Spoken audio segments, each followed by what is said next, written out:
Ticket കിട്ടിയ നിമിഷം എൻ്റെ സാറേ വല്ലാത്തൊരു സന്തോഷം. എന്തോ ഒന്ന് നേടിയ പോലെ. ഇനി ധൈര്യമായി യാത്ര തുടരാം അല്ലേ? യാത്ര സൗജന്യമാണ്, പക്ഷേ നമ്മൾ കാണാൻ പോകുന്നത് തലമുറകളുടെ പാരമ്പര്യമാണ്. ഇന്ന് നമ്മൾ പോകുന്നത് ഓച്ചിറക്കളി കാണാനാണ്. 1 രൂപ പോലും യാത്രയ്ക്ക് മുടക്കാതെ, ആവേശം ഒട്ടും കുറയാതെ ഒരു കിടിലൻ യാത്ര. മിഥുനം 1, 2 തീയതികളിലാണ് ഓച്ചിറക്കളി നടത്താറുള്ളത്. ഇന്ന് നല്ലൊരു സദ്യ കഴിക്കണം എന്നൊക്കെ പ്ലാൻ ചെയ്തിട്ടാണ് ഞങ്ങളുടെ യാത്ര. ഓച്ചിറക്കളി എന്നത് വളരെ വൈകാരികവും ആവേശകരവുമായ ഒന്നാണ്. ക്ഷേത്രമില്ലാത്ത ക്ഷേത്രം എന്ന സവിശേഷത എടുത്തു പറയേണ്ടതാണ്. വിഗ്രഹങ്ങളില്ലാത്ത പരബ്രഹ്മ ചൈതന്യത്തെ ആരാധിക്കുന്നൊരു ക്ഷേത്രം കൂടിയാണ് ഓച്ചിറ പരബ്രഹ്മ ക്ഷേത്രം. ഞങ്ങൾ എത്തിച്ചേർന്നു. ഓച്ചിറക്കളിക്ക് മുന്നോടിയായിട്ടുള്ള ചില പരിശീലനങ്ങൾ അവിടെ ഇവിടെയായി നടക്കുന്നുണ്ടായിരുന്നു. ക്ഷേത്രമില്ലാത്ത ക്ഷേത്രം എന്ന സവിശേഷത എടുത്തു പറയേണ്ടതാണ്. വിഗ്രഹങ്ങളില്ലാത്ത പരബ്രഹ്മ ചൈതന്യത്തെ ആരാധിക്കുന്ന ഒരു ക്ഷേത്രം കൂടിയാണിത്. ഒരു 12 മണിയോടുകൂടിയാണ് ഞങ്ങൾ ഓച്ചിറയിൽ എത്തിയത്. അതുകൊണ്ട് തന്നെ നല്ല വെയിലായിരുന്നു.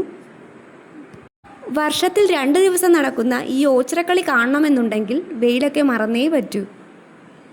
ഇതാണ് ഓച്ചിറക്കളി നടക്കുന്ന പടനിലം. ഇനി നമുക്കിതിൻ്റെ ഐതിഹ്യത്തിലേക്ക് കടക്കാം. പഴയ കാലത്ത് കായംകുളം രാജാവും വേണാട് രാജാവും തമ്മിൽ അതിർത്തി തർക്കം പതിവായിരുന്നു. യുദ്ധം ഒഴിവാക്കാൻ ഇരു രാജാക്കന്മാരും തീരുമാനിച്ചു. ഒരു ഒത്തുതീർപ്പിൻ്റെ ഭാഗമായി യുദ്ധം പ്രകടിപ്പിക്കാൻ തിരഞ്ഞെടുത്തതാണ് ഈ ഓച്ചിറക്കളി. ജാതി മതഭേദമന്യേ പടനിലത്തിറങ്ങി ആർക്കും ഇതിൻ്റെ ഭാഗമാകാം എന്നത് ഇതിൻ്റെ ഒരു പ്രത്യേകത കൂടിയാണ്. കൃത്യം 1 മണിക്കാണ് ഓച്ചിറക്കളി ആരംഭിക്കുന്നത്.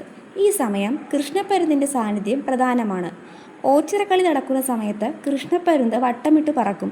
ഇത് കാണുന്നത് ശുഭകരവും ക്ഷേത്രദൈവങ്ങളുടെ സാന്നിധ്യവുമാണ് എന്നാണ് വിശ്വാസം. കൃഷ്ണപ്പരുന്തിൻ്റെ സാന്നിധ്യം ഈ ചടങ്ങിന് പൂർണ്ണത നൽകുമെന്നും വിശ്വസിക്കുന്നു.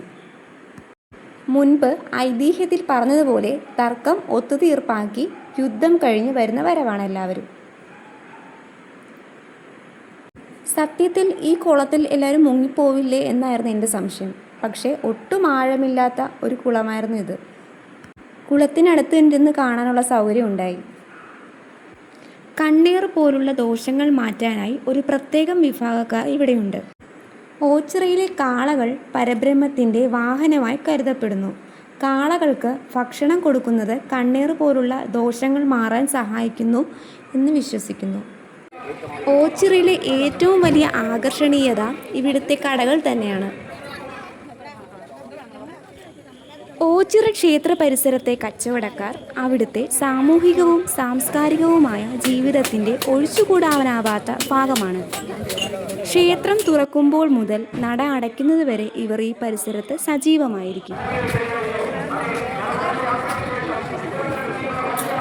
ഇതെൻ്റെ കസിനാണ്. ഞാനും ചേച്ചിയും കൂടാണ് ഓച്ചിറയ്ക്ക് വന്നത്. സത്യത്തിൽ നല്ലൊരു പോസിറ്റിവിറ്റി ഫീൽ ചെയ്യുന്നുണ്ട്. ചിറ്റയും കൊച്ചനും വന്നിട്ടുണ്ടായിരുന്നു. സദ്യ കഴിക്കാനായി പ്ലാനിട്ട് വന്ന ഞങ്ങൾ കസിൻസ് ക്യൂ കണ്ട് കിളിപോയി എന്ന് വേണം പറയാൻ. പിന്നെ പുറത്തു നിന്നും ഫുഡ് കഴിക്കാം എന്ന പ്ലാനായി. ഞങ്ങൾ നേരെ റോഡ് ക്രോസ് ചെയ്ത് ന്യൂ ഹോട്ടലിൽ ചെന്നു.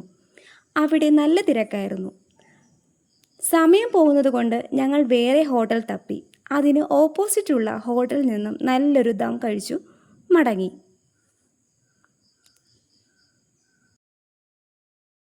എന്തായാലും സൗജന്യ യാത്ര മുതലാക്കാൻ തന്നെയാണ് തീരുമാനം. അപ്പോൾ അത്രയേ ഉള്ളൂ. See U.